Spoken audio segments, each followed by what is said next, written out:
अस्सलाम वालेकुम viewers, welcome to the students platform. आज हम PS 513 फॉरेंसिक साइकोलॉजी के लेसन नंबर 23 को डिस्कस करेंगे। Criminogenic personality and violence. Border line personality disorder को हम देखते हैं। इसके अंदर ये डिसरेगुलेशन होती हैं और ज़्यादातर फीमेल्स के अंदर ये डिसऑर्डर पाया जाता है। Lack of sense of self. हर इंसान के साथ मुख्तलिफ तरह की बातें करेंगे।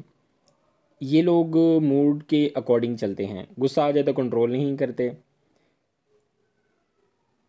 गुस्से को कंट्रोल नहीं कर पाते। डिप्रेशन में चले जाएंगे तो ख़ुद को भी नुकसान पहुंचाना शुरू कर देंगे।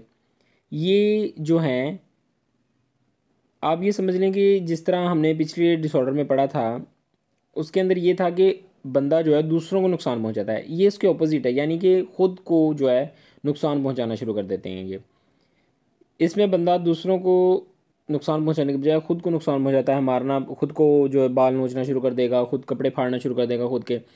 इसकी वजह बचपन में हो सकता है कि उसे अब्यूज़ किया गया हो, उसको मारपीट की गई हो उसके साथ। तो ऐसे लोग जो हैं वो ज़्यादातर ख़ुद को ही तकलीफ़ देते हैं।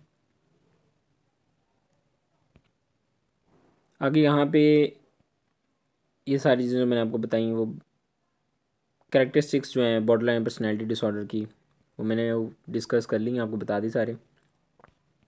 यहाँ एक टेबल है वो मैं आपको बता दूँ, ये देखें। एंटी सोशल पर्सनैलिटी डिसऑर्डर मैंने आपको बताया कि इसके ऑपोजिट है। ये मेल में ज़्यादातर पाया जाता है। बॉर्डर लाइन पर्सनैलिटी डिसऑर्डर जो है फीमेल में पाया जाता है। APD के अंदर जो है वो दूसरों के लिए वायलेंस है, दूसरों को नुकसान पहुंचाता है बंदा।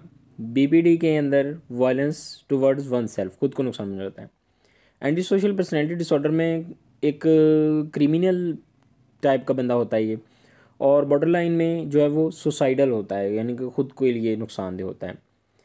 एंटी सोशल पर्सनैलिटी एक्सटर्नलाइजेशन के साथ रिलेट करते हैं हम इसको, और बॉर्डर लाइन पर्सनैलिटी डिसऑर्डर को इंटरनलाइजेशन के साथ हम जो है रिलेट करते हैं। सिमिलैरिटीज़ क्या हैं कि दोनों में अर्ली ट्रॉमा, बचपन के अंदर कुछ हुआ उनके साथ ऐसा, या पास्ट ट्रॉमास जिसकी वजह से उनकी ये पर्सनैलिटी बन गई। पेरेंटिंग अच्छी नहीं हुई उनकी, अटैचमेंट के इशू थे शुरू में, माँ बाप ने एक्सेप्ट नहीं किया उनको, जो अब्यूज़ किया गया उनको हिस्ट्री में, पास्ट में। ये सारी चीज़ें जो है यहाँ पे इन्होंने डिटेल से बताई गई। सिंपल जो मैंने आपको बता दिया, एज सच इनकी डिटेल जो है ज़्यादा ज़रूरी नहीं है। ये तीन चार फैक्टर जो मैंने बताए इनको याद रखिएगा जहन में।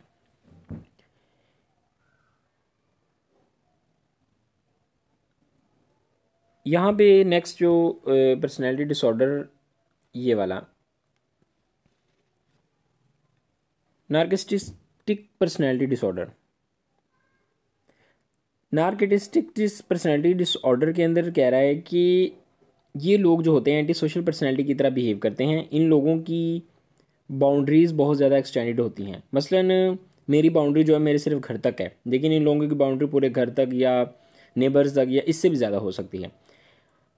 मिसाल से आपको मैं समझाता हूँ कि आपकी कोई चीज़ अगर इन्हें पसंद आ जाती है ना, तो वो इनकी हो जाती है।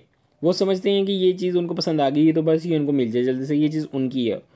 ख़ुद से शदीद प्यार करते हैं ये लोग। इसकी वजह से जो है, इसकी वजह ये भी हो सकती है कि बच्चे को बचपन में एक्सेसिव स्पॉइल किया जाता है बजाय रियल फैक्शन के। मसलन बाप ने बच्चे को प्यार से गले लगाने की बजाय उसे महंगी चीज़ें दी बचपन में।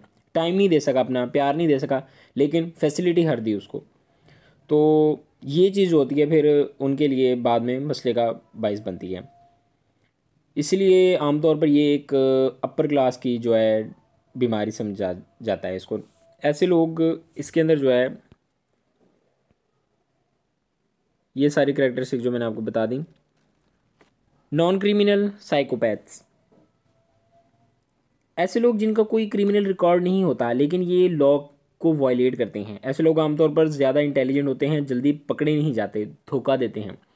इस वजह से इनका रिकॉर्ड जो भी होता है वो क्रिमिनल नहीं होता। इनका IQ तेज़ होता है, अक्सर झूठ बोलने की आदत होती है उनको।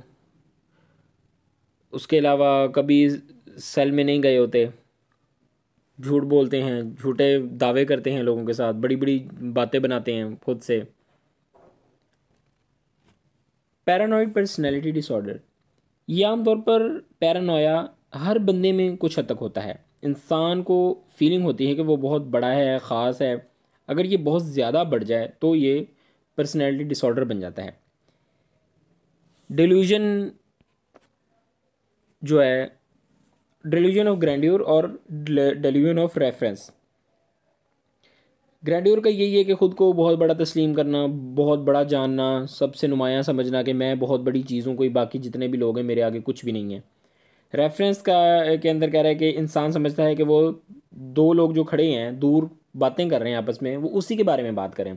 कहीं पे कोई तारीफ़ हो रही होगी, यानी कि कोई भी बात कर रहे हैं लोग खड़े, तो वो समझेगा कि या तो मेरी तारीफ़ कर रहे हैं या मेरी बुराई कर रहे हैं। वो यही समझेगा, लोगों को कहेगा वो देखो फ़लाँ बंदा, वो देखो मेरी बात कर रहा है। मतलब आपने अक्सर इस तरह लोगों को देखा होगा, लेकिन वो नॉर्मल होता है। जो ज़्यादा ज़्यादा कंडीशन वर्स हो जाती है ना, फिर ये डिसऑर्डर के अंदर काउंट होता है। परसिक्यूशन, डेल्यूशन ऑफ परसिक्यूशन, ये वही इसके अंदर वही बात कर रहा है कि इंसान दो खड़े दूर लोग बात कर रहे होंगे ना, वो कह रहा होगा कि ये समझेगा बंदा कि ये जो है वो मेरे खिलाफ बात कर रहे हैं। लोग उससे जलते हैं, उसकी पर्सनैलिटी इतनी अच्छी है, लोग उससे जलते हैं, उसके खिलाफ जो है वो चुगलियाँ करते हैं। वो इस तरह की उसकी जो सोच हो जाती है। सिडक्टिव डिल्यूजन्स, जो औरत भी इनकी तरफ देखती है वो समझते हैं कि वो इनको पसंद करती है, इनमें इंटरेस्टेड है। डिल्यूजन ऑफ जेलेसी, ऐसे लोगों की वाइफ्स बहुत मुसीबत का शिकार होती हैं। इनकी बीवी, जो भी शख्स जो है, कोई भी शख्स इनकी बीवी को देखता है तो इन्हें लगता है कि वो इस पर आशिक है, या उनकी बीवी किसी शख्स को देखती है तो वो समझता है कि वो मेरी बीवी जो है उससे प्यार करती है। तो इस वजह से वो जेलसी का शिकार होते हैं, बीवियों को मारते पीटते हैं। तो काफ़ी सारे जो हैं मसले मसाइल जो हैं पैदा होते हैं।